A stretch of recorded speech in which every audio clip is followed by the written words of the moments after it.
हाय, स्वागत आहे सगळ्यांचं आजच्या व्हिडिओमध्ये. चला म्हणलं सापडलाय मुद्दा तर बनवूनच टाकावं एक व्हिडिओ.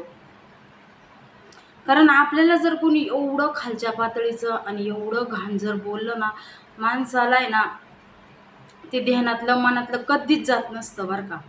माझ्या तर मनातलं कधीच जाणार नाही. भलं ते समोरवाला आपल्याला किती म्हणजे चांगलं वागलं आधी, वाईट बोलल्यानंतर, पण ते मनातल्या आणि डोक्यातला खटका जात नसतो.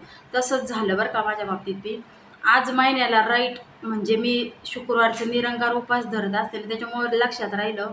आज महिन्याला राईट आहे ना, यूट्यूबवरच्या एका आहे ना छपरीच म्हणावं लागेल. छपरी हा शब्द पण कमी पडतो तिच्यासाठी. त्या छपरीने आज महिन्याला राईट माझ्या संग घेण्यानं देण्याचं शिव्या देऊन आणि वाईट वक्तं बोलून, जास्त म्हणजे खालच्या लेवलचं बोलून भांडण काढलं होतं बरं का. त्याला आजच्या शुक्रवारी, आज शुक्रवार आहे, आज राईट 1 महिना झाला. त्याच्यानंतर मी तिच्यावर 2-3 व्हिडिओ बनवले बरं का. रागात बनवणारच ना माणूस.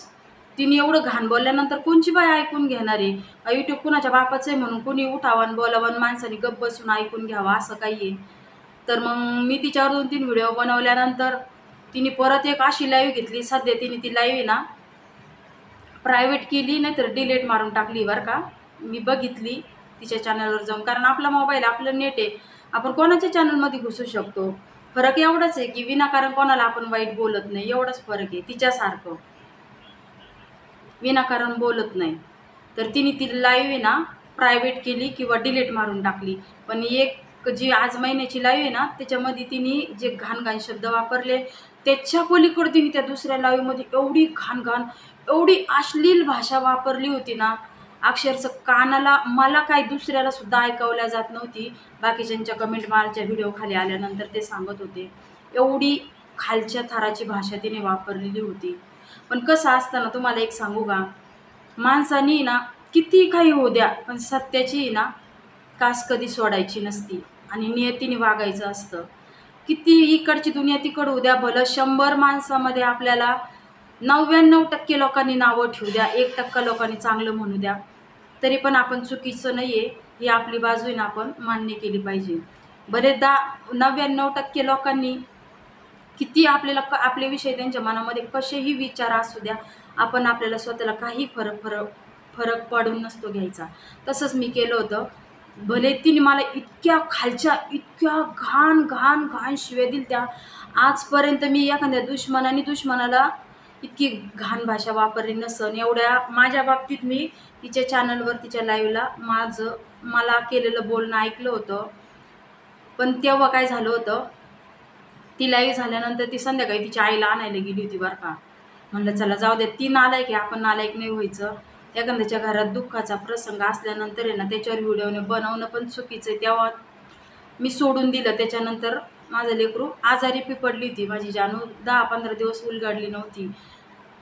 आणि लेकरांचं दुखणं असो, घरातलं काय असो, मी ना फोनसुद्धा हातात घेत नसते बरं का, आणि बोलत पण नसते. फक्त त्या दिवशी संध्याकाळी एक यूट्यूबरच्या ताईचे समाजसेविका आहेत त्यांना सांगितलं असं असं झालं होतं ताई. तर त्या म्हणल्या मी तुमच्या पाठीमागं खंबीरपणे उभा राहते म्हणे, तुम्ही बिनधास्त एक आहे ना अर्ज द्या पोलीस स्टेशनला म्हणे बरं का. मग ठरवलं. पण झालं कसं, माझा नवरा नाशिकला कामाला जाते, तर म्हणजे मुक्कामी तिकडंच येतं सध्या, 15 दिवसापासून तिकडंच येतं. आणि ती लाईव्ह 15 दिवसापूर्वीचीच होती. त्यांच्या कानावर मी घातलं नव्हतं.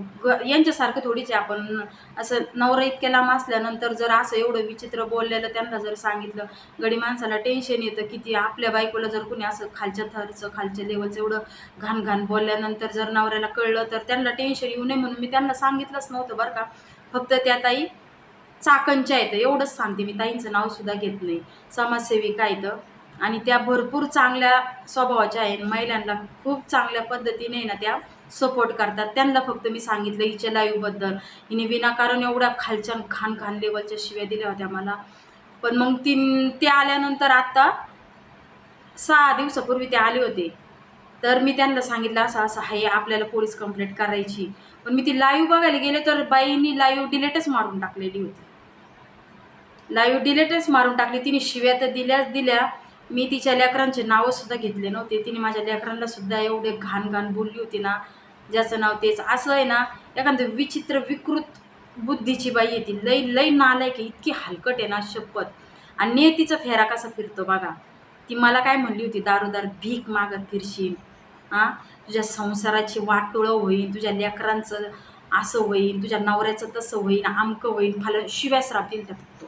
लय शिव्या श्राप दिल्या त्या. स्वतःला काय एखादी साध्वी समजते काय, कोणा देव साधू संत समजते काय नो.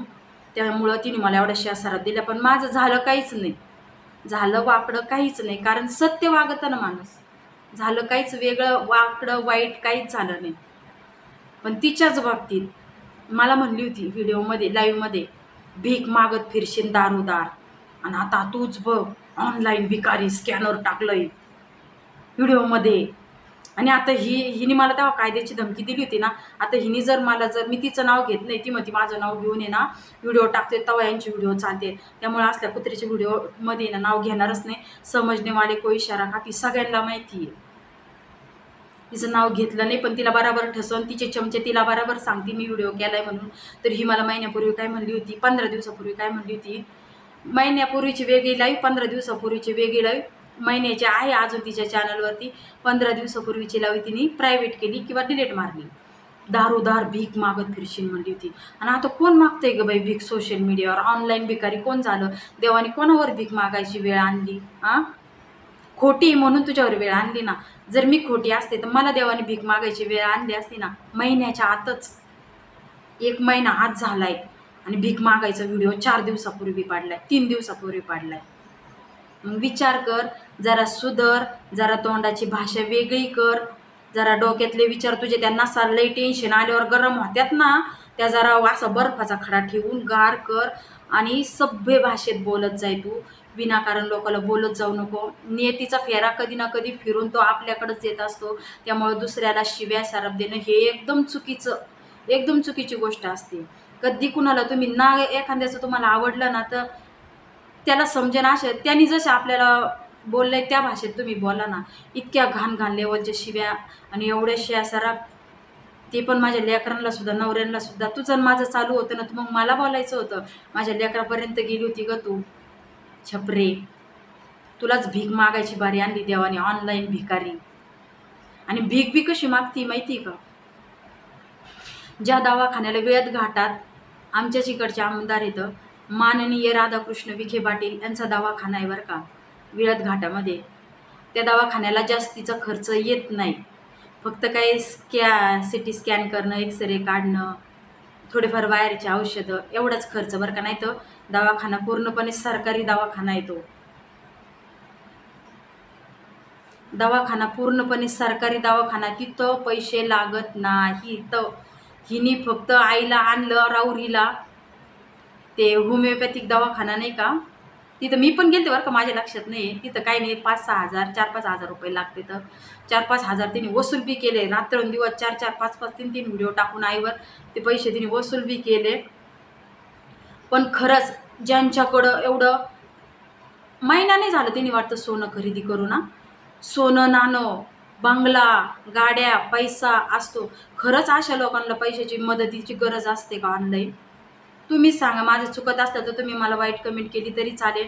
पण खरंच तिचे ते भावंड आहे, त्यांनी जर स्कॅनर टाकलं असतं ना, त्यात काही वेगळं नसतं. पण हिने स्कॅनर टाकलं म्हणल्यानंतर हिला खरंच स्कॅनर टाकून पैसे पाठवायची खरंच गरज आहे का? तुम्हीच सांगा मला. ही मला भिकारी म्हणली होती ना, ऑनलाईन भिकारी, तू स्कॅनर टाकलं ना आता, महिन्याच्या आत देवाने कुणावर भीक मागायची वेळ आणली? तुझ्यावरच ना. आणि वरून बी तिच्या नवऱ्याच्या चॅनलवर तिने व्हिडिओ टाकला होता. आता बरेचशे लोकांनी कितीला कमेंट केल्या की तुझ्याकडे एवढा पैसा अडका आहे, गाडी बंगला सोनं नाणं आहे. खरंच आहेच ना. मग भीक मागायची काही गरज आहे काय? तिथं एवढे पैसे लागत नाही त्या दवाखान्याला, विळत घाटातल्या दवाखान्याला एवढे पैसे लागत नाही. मग जेवढे आहे पोरी या नात्याने, पोरं या नात्याने तुम्ही घालूच शकता ना. ऑनलाईन भीक मागायची काही गरज तरी आहे का? लय पैसे तर लागत नाही ना तिथं. लागत, मी नाही म्हणत लागत नाही, असं म्हणत नाही, लागत आहेत बाई. पण तुम्ही रक्ताची नाते असल्यामुळं लोकांची भीक गोळा करून मग तुम्ही दवाखान्याला पैसे लावणार लोकांच्या जीवावरती. लग्नाला बाई यांनी अशीच ऑनलाईन भीक मागितली होती बरं का. आणि काय त्यांचा लग्नात ते थाट, काय त्या साड्या, काय ते दागिने, काय ते गजरे, आणि काय ऑनलाईन भीक मागून मारता खर्च केला होता त्या लग्नामध्ये. मग एवढे थाट करणारे माणसं खरंच गरीब असतात का? तुम्हीच सांगा मला. हां, दुसऱ्याला भिकारी म्हणती ना तू, भिकेला लागशील म्हणली होती, दोम दोम करीत हिंडशील म्हणली होती. हां, काय तिची त्या दिवशी ते व्हिडिओ पाहिले. खरंच तिच्या आईचं एक किस्सा जर सोडला ना दुखण्याचा, ह्यांचं खरंच इतकं आश्चर्य वाटत होतं ना मला, आई शपथ लय आश्चर्य वाटत होतं. लोक जेवायला बसले, ही काय म्हणत होती, लोक बसल्या ती बाई त्यांच्या त्यांच्या घरचं डबा आल्या ती जेवायला, आम्हाला कोणाचा डबा येणार आता, आणि मागितलं तर देतेन बी. म्हणजे तू एका दिवसासाठी का व्हायना अण्णाला मजबूर झाली होती का नाही? केलं की नाही तुला एका दिवसासाठी सुद्धा देवाने अन्नासाठी मजबूर? हां, भलं तू लाग घरी तुझ्या, तू पोळी खाय, पण एका रात्रीसाठी का व्हायना लोकांच्या ताटाकडे बघून तुला कसं वाटत होतं? वरून लोकांना सांगत पण होती, रुपयाला महाग झालो आम्ही, अन्नाला महाग झालो आम्ही, म्हणत होती की नाही? हां, मग हा नेतीचा फेरा असतो. त्यामुळं कधी कुणाला वाईट चितू नका, कधी कुणाला एखाद्याच्या भरल्या घराला शिव्या सराप देऊन, तळतळाट देऊन विनाकारण कधी एखाद्याला मन दुखू नका, तळतळाट देऊ नका बरं का. कारण कोणाचं मन किती दुखल्यानंतर त्याचं किती कुठं फेडावं लागन हे कधी सांगता येणार नाही. मी तर तिच्या लेकरांबद्दल बोलले नव्हते, काय नव्हते. ही फक्त काय म्हणली होती, तिचा नवरा असा घाण शब्द वापरला होता. आता आज जाऊ द्या, उपास आहे, तो शब्द नाही वापरत मी. हां, यांना डबे, मुख्यमंत्र्याला कॉल करा, यांना मुख्यमंत्री ना तिथं दवाखान्यामध्ये वेळेत घाटात डबे पाठवेल. एकनाथ शिंदेला फोन करा, अशा अशा ऑनलाईन भिकारी म्हणा, तिथं डबे पाठवा त्यांना.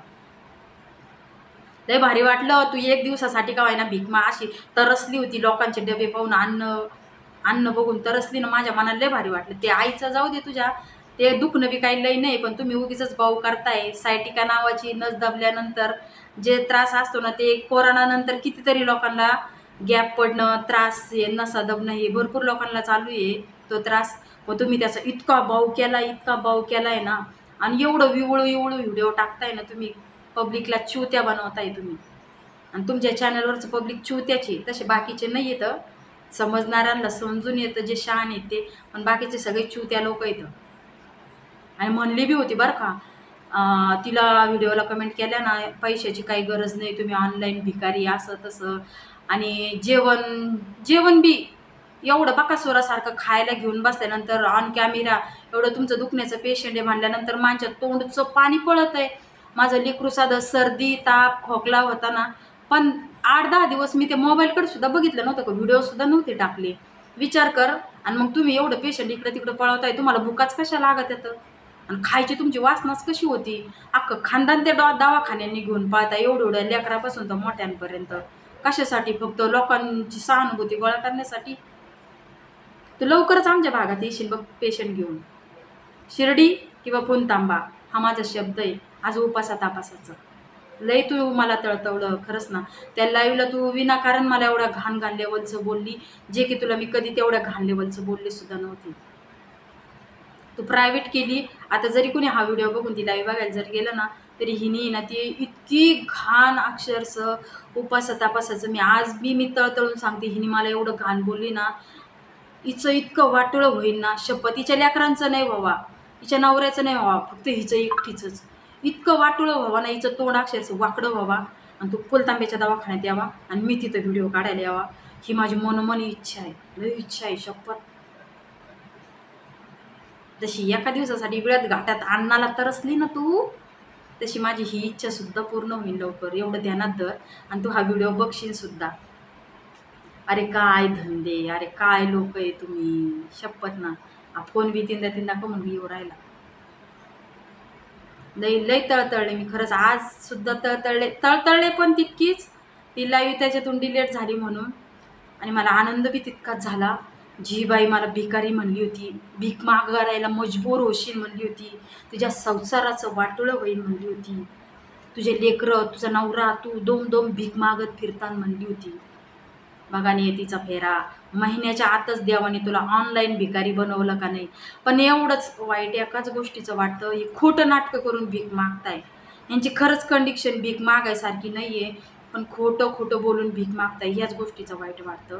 आणि लोकांनी बी कोणी फसवू नका. ज्याला फसायचं त्याने फसा. कोणाला जेवढे पैसे पाठवायचे तेवढे पाठवा, कोणाला नसन पाठवायचे तेवढे पाठवा. पण मी जे बोलले त्या गोष्टीत थोडं तरी तुम्हाला 10% किंवा सत्य वाटलं की नाही, कमेंटद्वारे मला नक्कीच सांगा. आणि ऑनलाईन भिकाऱ्यांना मदत करणं हे योग्य आहे की नाही हे सुद्धा तुम्ही कमेंटद्वारे सांगा. ज्याची तेवढी लायकी म्हणजे ज्याची परिस्थिती असताना सुद्धा ही लोक चॅनलवरती भीक मागतात स्कॅनर टाकून, खोटं खोटं लोकांची सहानुभूती मिळवून. खरं तर यांच्याकडे भरपूर पैसा आहे, घालू पण शकतात, पण मुद्दामून झेंड्यावर पंढरपूर करायचं, वरच्यावर भागवायचं. आता होईल एवढं काही तिथं एवढा खर्च नाही लागत, पण जेवढा लागन तेवढा आहे ना वरचे वर भागवायचं बघत येतं. स्वतःच्या बँकेच्या पैशाला जळ न लागता तुम्ही पाठवा. मी नाही म्हणत यूट्यूबवरती ना लोक असे जे मागतात ना पैसे त्यांना तुम्ही मदत नका पाठवा, असं नाही म्हणत. मागच्या 1-1.5 महिन्यामध्ये ज्या कोमलताई बनसुडे होत्या ना, खरंच अशा लोकांना मदतीची गरज होती. तसल्यांना तुम्ही मदत पाठवायला पाहिजे, ना की या असल्यांना बकासरावांनी खाणाऱ्या, आईश आराम करणाऱ्या, ज्यांची मदत आली त्यांना चांगलं म्हणणाऱ्या, ज्यांच्या वाईट कमेंट खऱ्या कमेंट आल्या त्यांना ही बाई आहे ना आता या शिव्या देणारी. हा बघा शिव्यांचा व्हिडिओ पडन, मला सुद्धा ही शिव्या देणार आहे बघा, तुम्ही 100% लिहून ठेवा. मला सुद्धा ही शिव्या देणार आहे आता व्हिडिओमध्ये.